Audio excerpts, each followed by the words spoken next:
సమావేశానికి ముఖ్య అతిథిగా వచ్చినటువంటి బహుజన బంధు, ex MP, ex PCC president, అందరి చేత అన్నా అని పిలిస్తే నేను ఉన్నా అని చెప్పేటువంటి హనుమంతరావు గారు ఇక్కడికి రావడం మాకు చాలా ఉదాహరణ. అట్లే వినయ్ కుమార్ గారు, నేను బిఎల్ఎఫ్లో కొన్ని రోజులు ఉన్నప్పుడు వినయ్ కుమార్ గారితో కొంత పరిచయం ఉంది. అలాగే మా అన్న పాశం యాదగిరి గారు, మరి నారగోని గారు, సూర్యనారాయణ గారు, తక్కినటువంటి మిత్రులందరికీ నమస్కారం. కర్పూరి ఠాకూర్ గారు 1924 జనవరి 24 నాడు జన్మించినారు. వారు పరంపరించింది 17 ఫిబ్రవరి 1988. కేవలం 64 ఏళ్ళు మాత్రమే బతికారు. కానీ నాకు ఇప్పటికీ ఆశ్చర్యం అనిపిస్తుంది. నేను అక్కడికి పోయిన తర్వాత నేను నమ్మినాను. నేను నమ్మడానికి వీలు లేనటువంటి సన్నివేశాలు జరిగింది. ఒక చీఫ్ మినిస్టర్ స్థాయిలో ఉన్నటువంటి వ్యక్తి ఒక మామూలు చిన్న పెంకుటింట్లో ఎలా ఉండగలుగుతాడు?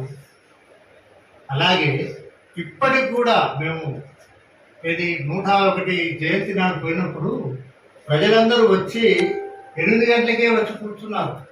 అక్కడ కర్పూర్ ఠాకూర్ ఉన్నట్టుగా భావించి ఒక్క పిన్ డ్రాప్ సైలెన్స్. 8 గంటలకు వచ్చి 8 గంటల నుంచి 11 గంటల దాకా భజన, 11 నుంచి 12:30 వరకు స్పీచెస్, 12:30 తర్వాత భోజనానికి విరామం.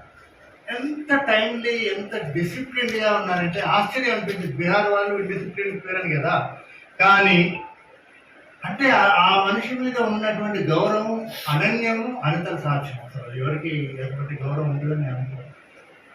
అంత గౌరవమా? 101 సంవత్సరాలు అంటే 37 సంవత్సరాలు అయింది గతించి, అయినప్పటికీ అక్కడ కర్పూరి ఠాకూర్ ఉన్నట్లుగానే భావించి వచ్చినారు వాళ్ళు. అట్లా ఇంకొక విచిత్రమైనటువంటి సన్నివేశం. సాయంకాలం మాకు రామ్నాథ్ ఠాకూర్ గారి ఇంట్లో అపాయింట్మెంట్ ఉంది. అపాయింట్మెంట్ ఉంటే ఏదో మా ఫ్యామిలీ మెంబర్స్ దగ్గర పోయినట్టు, మినిస్టర్ దగ్గర పోయినప్పుడు నేను అడుగుతుంది కాదు. అందరూ ఆ ఇంట్లో ఉన్నటువంటి కోడలు, మనుమడు, మనవరాలు, అల్లుళ్ళు అందరూ వచ్చి మమ్మల్ని ఆప్యాయంగా పలకరించడం ఏదైతే ఉందో ఆశ్చర్యం అనిపించింది. సూర్యనారాయణ గారిని నన్ను చూసింది ఆ బుజుర్గులోకి ఏంటి చిన్నపిల్లకి నమస్కారం, కాళ్ళకి నమస్కారం పెట్టడం ఇంకా ఆశ్చర్యం అనిపించింది. అదొక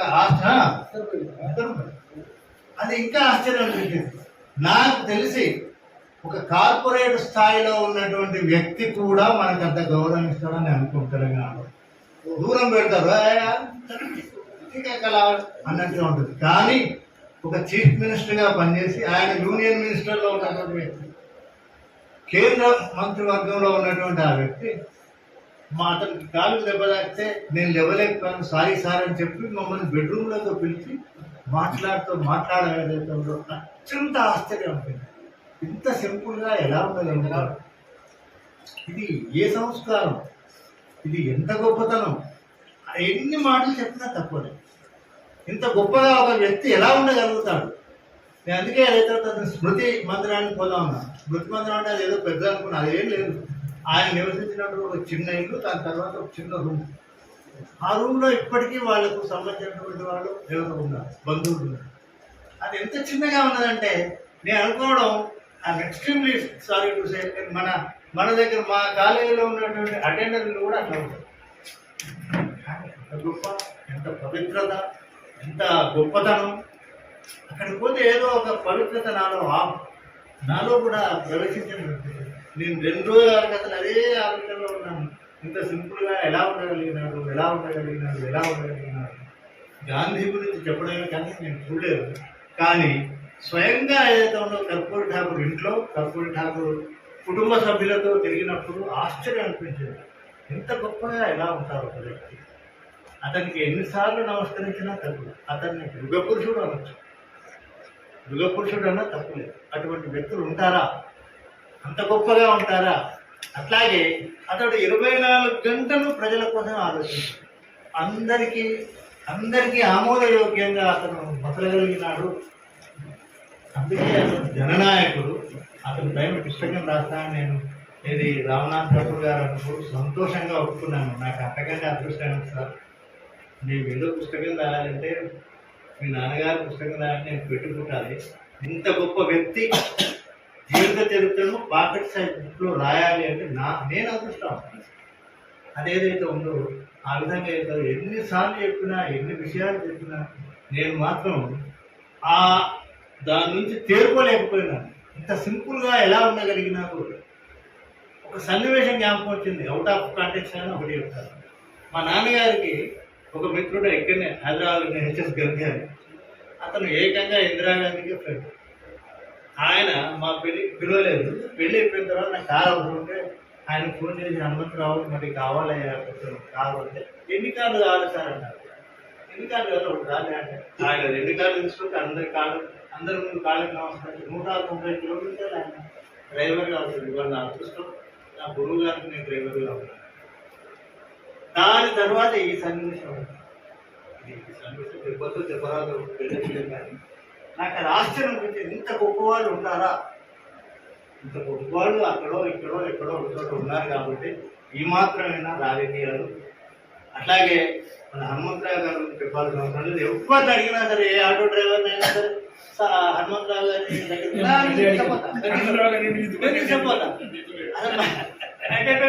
అట్లా తీసుకుంటాడు. అది మమ్మల్ని ఎక్కడ కాడాలుతా అనుకున్నాం. లేదు దగ్గర దాకా డ్రైవర్ చెప్తాడు. పోగానే ఎంత ఆప్యాయతగా మాట్లాడినారు. అది చెప్పాల్సిన అవసరం లేదు. హనుమంతరావు గారు హనుమంత అన్న అందరికీ. ఆయన చిన్నవాళ్ళకనే పెద్దవాళ్ళకనే, నాకంటే పెద్దవాళ్ళకు కూడా, నాకంటే చిన్నవాళ్ళకు కూడా అందరికీ అన్ననే. ఈ యూనివర్సల్ అన్న ఒక విధంగా చెప్పాలంటే కర్పూరి ఠాకూర్ వారసత్వం ఉన్నదండి. అంత గొప్ప మనస్సు, అంత ప్రజల్లో లీనం కావడం, అంత ప్రజలకు అంకితం కావడం. ఏం చేసుకుంటారు ఈ డబ్బంతా? కోట్ల కొద్ది డబ్బు సంపాదించి అన్ని స్కామ్లలో ఎదుర్కొని ప్రజలను ముంచేసి జైల్లోకి పోయి జైలు నుంచి ఏదో కోట్ల కొద్ది రూపాయలు లాయర్ల మొఖాలు పడేసి బెయిల్ మీద వచ్చి మళ్ళీ రాజకీయం చేసేటువంటి రాజకీయ నాయకులకు ఒక విజ్ఞప్తి. మీరు ఏం చేస్తారు? ఇవాళ చట్టడం తీసుకుంటారా? ప్రజల్లో మనస్సులో మీకు ఏమైనా ఉన్నదా? ప్రజల మనస్సులో స్థానం ఉందా? అసలు స్థానం అనే దానికి అర్థం ఉన్నదా? ఇక్కడ చూసాను మీటింగ్లలో బీరు బాటిల్ ఎత్తి మరి బ్రహ్మాండమైన బిర్యానీ ఏదైతే పెట్టినటువంటి వ్యక్తి కూడా ఏదో మాట్లాడలేదని పెట్టుకుంటారు. కానీ అక్కడ నేను చూశాను 101 సంవత్సరాల జయంతిలో ఆయన ఏమీ ఎవరికి ఇచ్చింది ఆయన అక్కడ దేనే లేదు. కానీ డ్రాప్ సైలెన్స్ కామంటే అంతే. అంత భక్తి ప్రజలకు ఉన్నది అంటే ఆశ్చర్యం. అతని జీవిత చరిత్ర చదివినప్పుడు ఒక చోట ఒక ముసలావిడ వచ్చి ఏడుస్తుంటే ఆ ఇన్స్పెక్టర్ వచ్చి మా చదువు వెళ్ళిపోండి. ఆకు క్యాజీ దరోగాది మేరతో బేటా మరిగా